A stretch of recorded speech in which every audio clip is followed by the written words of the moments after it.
Praise the lord. ఈరోజు దేవుని వాగ్దానము, మునుపటి సంగతులు సంభవించెను గదా, క్రొత్త సంగతులు తెలియజేయుచున్నాను. పుట్టక మునుపే వాటిని మీకు తెలుపుచున్నాను. యెషయా గ్రంథము 42వ అధ్యాయము 9వ వచనము.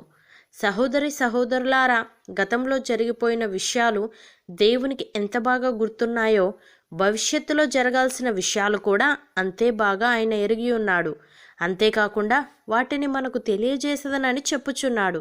పూర్వం ఆయన తన ప్రవక్తలకు చెప్పిన మాటలు, వారికి బయలుపరిచిన విషయాలు నెరవేరడాన్ని బట్టి ఆయన భవిష్యత్ వాక్కులు ఎంత వాస్తవమైనవో, ఎంత ఖచ్చితమైనవో మనకు అర్థమవుతుంది. దేవుడు తన ప్రజల పట్ల కలిగి ఉన్న ఆలోచనలను, ఉద్దేశాలను వారికి బయలుపరచాలని, అనేకమైన క్రొత్త సంగతులు వారికి తెలియజేయాలని ఆశపడుతున్నాడు. అయితే ఆయన ప్రజలమైన మనము ఆయన యందు విశ్వాసముంచి మన హృదయాలను ఆయన త్రట్టు తిప్పుకోవలసిన వారమై ఉన్నాము. భక్తుడు ఈ విధంగా అంటున్నాడు: యెహోవా ఆకాశములో నుండి కనిపెట్టుచున్నాడు, ఆయన నరులందరినీ దృష్టించుచున్నాడు. తానున్న నివాస స్థలములో నుండి భూలోక నివాసులందరి వైపు ఆయన చూచుచున్నాడు.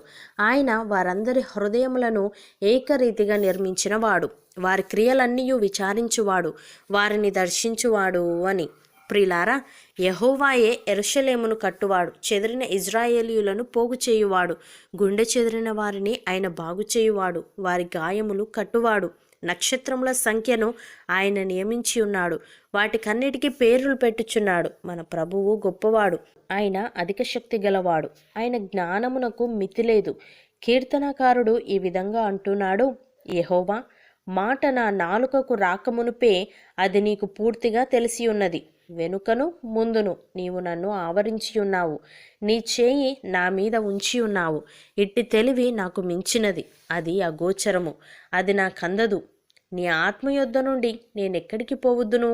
నీ సన్నిధి నుండి నేనెక్కడికి పారిపోవద్దును? నేను ఆకాశమునకెక్కినను, నీవు అక్కడను ఉన్నావు.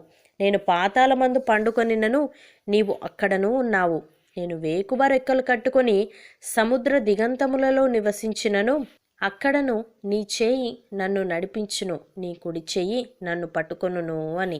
ప్రియులారా, చెడుతనము భక్తిహీనులను సంహరించును, నీతిమంతుని ద్వేషించువారు అపరాధులుగా ఎంచబడుదురు. యెహోవా తన సేవకుల ప్రాణమును విమోచించును, ఆయన శరణుజొచ్చిన వారిలో ఎవరునూ అపరాధులుగా ఎంచబడరు. అపోస్తలుడైన పౌలు తిమోతికి వ్రాస్తూ ఈ విధంగా అంటున్నాడు: అపవిత్రమైన వట్టి మాటలకు విముఖుడవై ఉండుము. అట్టి మాటలాడువారు మరి ఎక్కువగా భక్తిహీనులగుదురు. కొరుకుపుండు ప్రాకినట్టు వారి మాటలు ప్రాకును. వారిలో హుమెనయును ఫిలేతును ఉన్నారు. వారు పునరుత్థానము గతించెనని చెప్పుచు సత్యము విషయము తప్పిపోయి కొందరి విశ్వాసమును చెరుపుచున్నారు. అయినను దేవుని యొక్క స్థిరమైన పునాది నిలకడగా ఉన్నది. ప్రభువు తన వారిని ఎరుగును అనునదియు, ప్రభు నామమును ఒప్పుకొను ప్రతివాడును దుర్నీతి నుండి తొలగిపోవలను అనున్నది దానికి ముద్రగా ఉన్నది. గొప్ప ఇంటిలో వెండి పాత్రలను, బంగారు పాత్రలను మాత్రమే గాక కర్రవియు మంటివియు కూడా ఉండును. వాటిలో కొన్ని ఘనతకును, కొన్ని ఘనహీనతకును వినియోగింపబడును. ఎవడైనను వీటిలో చేరక తన్ను తాను పవిత్రపరచుకొనిన ఎడల వాడు పరిశుద్ధపరచబడి యజమానుడు వాడుకొనుటకు అర్హమై ప్రతి సత్కార్యమునకు సిద్ధపరచబడి ఘనత నిమిత్తమైన పాత్రయ్యుండును అని. సహోదరి సహోదరులారా, మనం ఆయనను చూడకపోయినను ఆయనను ప్రేమించుచున్నాము. ఇప్పుడు ఆయనను కన్నులారా చూడకయే విశ్వసించుచు మన విశ్వాసమునకు ఫలమును అనగా ఆత్మరక్షణను పొందుచు చెప్పనాశక్యమును మహిమయుక్తమునైన సంతోషము గలవారమై ఆనందించుచున్నాము. మనకు కలుగు ఆ కృపను గూర్చి ప్రవచించిన ప్రవక్తలు ఈ రక్షణను గూర్చి పరిశీలించుచు తమ యందున్న క్రీస్తు ఆత్మ, క్రీస్తు విషయమైన శ్రమలను గూర్చియు వాటి తర్వాత కలగబోవు మహిమలను గూర్చియు ముందుగా సాక్ష్యం ఇచ్చినప్పుడు ఆ ఆత్మ ఏ కాలమును ఎట్టి కాలమును సూచించుచు వచ్చెనో దానిని విచారించి పరిశోధించిరి. పరలోకము నుండి పంపబడిన పరిశుద్ధాత్మ వలన మనకు సువార్త ప్రకటించిన వారి ద్వారా మనకిప్పుడు తెలుపబడిన ఈ సంగతుల విషయమై తమ కొరకు కాదు గాని మన కొరకే తాము పరిచర్య చేసిరని సంగతి వారికి బయలుపరచబడెను. దేవదూతలు ఈ కార్యములను తొంగి చూడగోరుచున్నారు. కాబట్టి మన మనస్సు అను నడుము కట్టుకొని నిబ్బరమైన బుద్ధి గలవారమై యేసుక్రీస్తు ప్రత్యక్షమైనప్పుడు మనకు తేబడు కృప విషయమై సంపూర్ణ నిరీక్షణ కలిగి ఉండు వారమై ఉందాము. అవును అన్నవారు నాతో పాటు ప్రార్థనలో ఏకీభవించండి.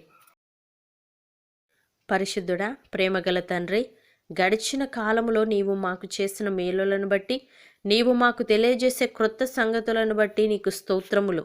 తండ్రి, మేము నీ యందు విశ్వాసముంచి మా హృదయాలను నీ తట్టు తిప్పుకొని నీ మార్గములో నడిచేవారముగా ఉండుటకు సహాయము దయచేయమని, అపవిత్రమైన వట్టి మాటలకు మేము విముఖులమై నీవు ప్రత్యక్షమైనప్పుడు మాకు తేబడు కృప విషయమై సంపూర్ణ నిరీక్షణ కలిగి ఉండుటకు కృప చూపమని యేసుక్రీస్తు నామమున ప్రార్థిస్తున్నాము తండ్రి.